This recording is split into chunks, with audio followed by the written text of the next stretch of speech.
The loudest applause of the evening turned into the most painful silence of my life when my husband proudly announced that I had spent years surviving because of his hard work, and every smiling face around the room suddenly became another witness to my humiliation. Before I could even react, his wealthy relatives nodded in agreement as though I deserved every cruel word. But none of them realized they were celebrating a lie that would completely destroy their own family before the week was over. My name is Hannah Brooks. I was 33 years old, and for most of my marriage I believed real love meant sacrificing quietly, without demanding praise or recognition for every little thing I accomplished behind the scenes. I never imagined that the man I trusted with my future would eventually measure my worth by the paycheck he believed I did not earn, while completely ignoring the countless invisible ways I had protected and strengthened the life we shared together. The celebration took place inside a luxurious mountain resort outside Aspen, where my husband, Ethan Brooks, had invited coworkers, investors, neighbors, and nearly every member of his extended family to celebrate his appointment as executive operations manager at one of the fastest-growing transportation companies in the state. Crystal lights sparkled above elegant dining tables while musicians performed soft jazz in the background, creating the perfect setting for a celebration that looked glamorous on the surface but quietly hid years of growing pride and emotional distance. Ethan stood in the center of the ballroom holding a glass of sparkling cider high above his head before loudly announcing that he was finally free from carrying someone who contributed nothing except preparing meals and decorating the house. And his careless laughter encouraged several guests to laugh along with him, without questioning whether his cruel words were even true. Every sentence he spoke landed like another stone against my heart,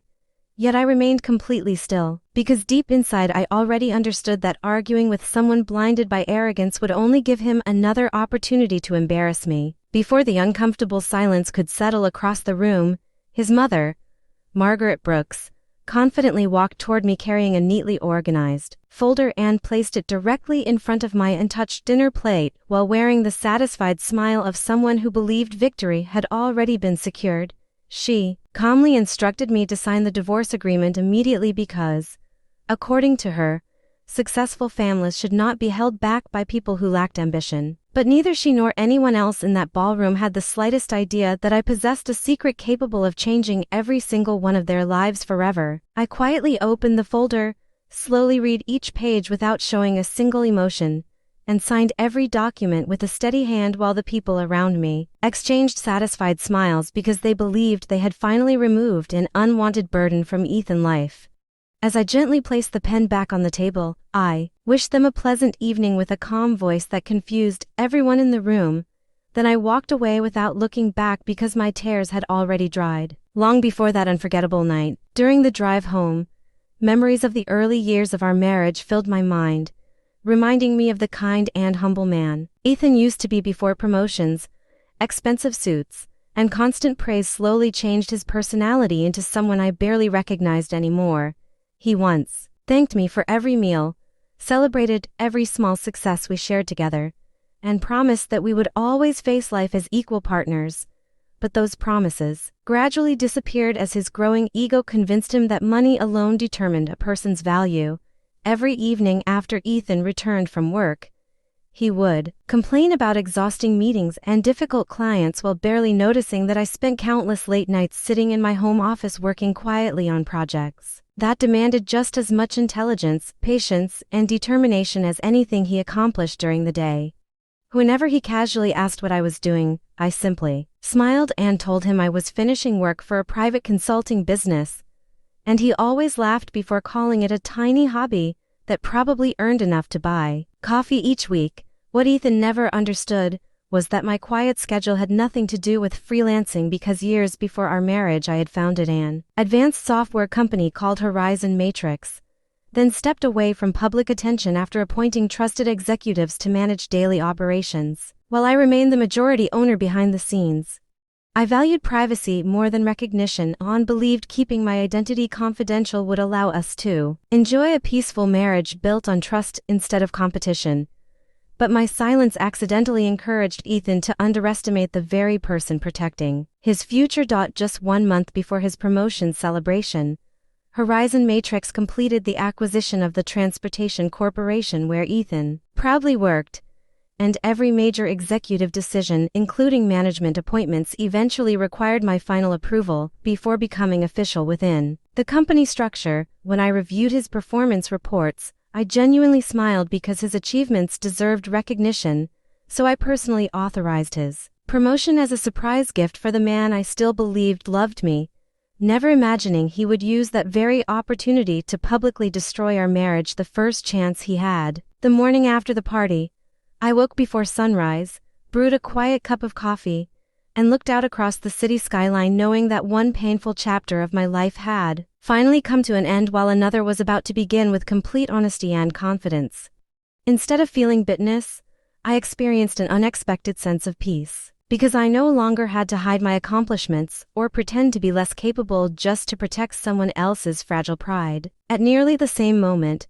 Ethan walked into the headquarters of his company, wearing a brand new designer suit and carrying himself with the confidence of a man who believed the future belonged entirely to him. After the promotion everyone had celebrated the previous evening,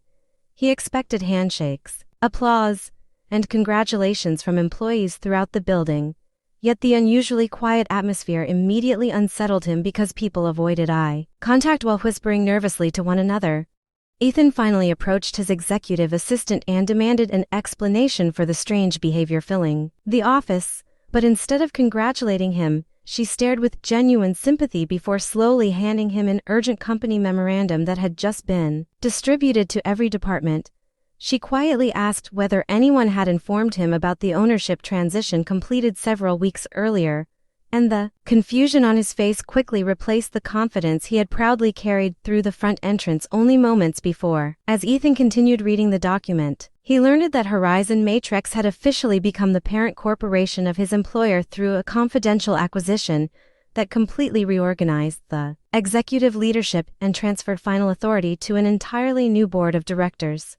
The announcement also explained that several strategic decisions would immediately take effect under the direction of the company founder, whose identity had remained confidential for years, leaving Ethan shocked because he had never even heard the founder's name before. Refusing to believe what he had just read, Ethan hurried through the executive hallway and insisted on meeting the leadership team immediately because he was convinced that someone had made a terrible mistake regarding his authority and position inside the company. He pushed open the heavy boardroom doors expecting to confront unfamiliar executives, but instead he froze in complete disbelief as every member of the board respectfully stood while a woman seated at the head of the table slowly turned her chair toward him with calm confidence. The moment the chair faced the room, Ethan felt the color disappear from his face because the woman leading the meeting was me, dressed in a tailored navy business suit and surrounded by senior executives, financial advisors, and corporate attorneys who greeted me with complete respect. His mouth opened in disbelief as he whispered my name several times before asking how a woman he believed depended on his paycheck could possibly be sitting in the highest seat of the company. I calmly thanked everyone for their patience before looking directly into Ethan's eyes and explaining that I had founded Horizon Matrix nearly 8 years earlier, after developing a technology platform that transformed supply chain management for businesses across North America. I also revealed that I had deliberately stayed away from the public spotlight because I valued privacy more than fame, never expecting that the man I loved would mistake my quiet life for failure and eventually use that misunderstanding to humiliate me in front of hundreds of people. Ethan desperately tried to defend himself by claiming everything had been a misunderstanding, insisting that the speech at the celebration was only a joke that people had taken too seriously. But every excuse sounded weaker than the one before. As the room remained completely silent, I reminded him that respect cannot survive where humiliation becomes entertainment, and I explained that the words spoken in front of family, friends, and coworkers revealed far more about his character than any apology offered after the damage had already been done. One of the company attorneys then presented several official documents confirming that the acquisition had been completed legally and that all executive appointments, including Ethan's recent promotion, had originally required my personal approval before becoming effective within the new corporate structure. I admitted that I had approved his advancement because I sincerely wanted to celebrate his success as my husband, yet the painful events of the previous evening proved that he valued status more than loyalty, making it impossible for me to continue placing my trust in him. After consulting with the executive board, I announced that Ethan would immediately be removed from his leadership position because his public behavior violated the company code of conduct regarding professionalism, respect, and ethical leadership expected from senior management.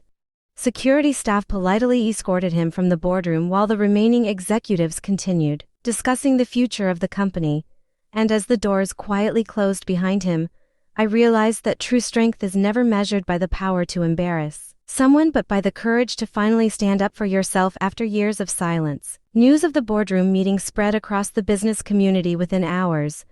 and many people who had once admired Ethan for his confidence quickly realized that genuine leadership requires humility, integrity, and respect instead of pride and public humiliation.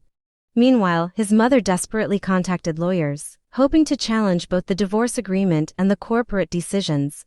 But every experienced attorney reached the same conclusion, that the legal documents had been prepared correctly and there was no realistic path to reverse what had already happened. As the divorce moved forward, I finally embraced a life where I no longer felt obligated to hide my accomplishments simply to protect someone else from feeling insecure about my success. And that freedom became more valuable than any award or financial achievement I had ever earned. I invested my time mentoring young entrepreneurs, funding educational programs for women with innovative business ideas, and building opportunities for talented people who simply needed someone to believe in them before they could believe in themselves. Looking back, I realized the greatest mistake I made was not trusting the wrong man but convincing myself that shrinking my own dreams would somehow strengthen our marriage, because love built upon one person becoming smaller can never survive the weight of another person's growing ego. The painful experience taught me that healthy relationships are built through mutual respect, honest communication, shared encouragement, and appreciation for each other's achievements instead of jealousy, control, or the constant need to compete. Sometimes people ask whether I regret signing those divorce papers so calmly that unforgettable evening, and I always smile because that signature did not represent the end of my happiness but the beginning of a future where I could finally live with confidence, honesty, and self-respect. If my journey teaches anything, I hope it reminds every person listening that quiet people often carry extraordinary strength beneath the surface, and no one should ever underestimate someone simply because they choose humility over constant recognition. Today I wake up every morning grateful that one painful chapter closed before it consumed the rest of my life, because losing a marriage built on disrespect allowed me to discover a future filled with peace, purpose, genuine friendships, and the confidence to never hide my light again for anyone else. Please subscribe to our channel and share this video with your friends and family. We create entertaining and inspiring stories for our viewers, and your support helps us continue making great content for you.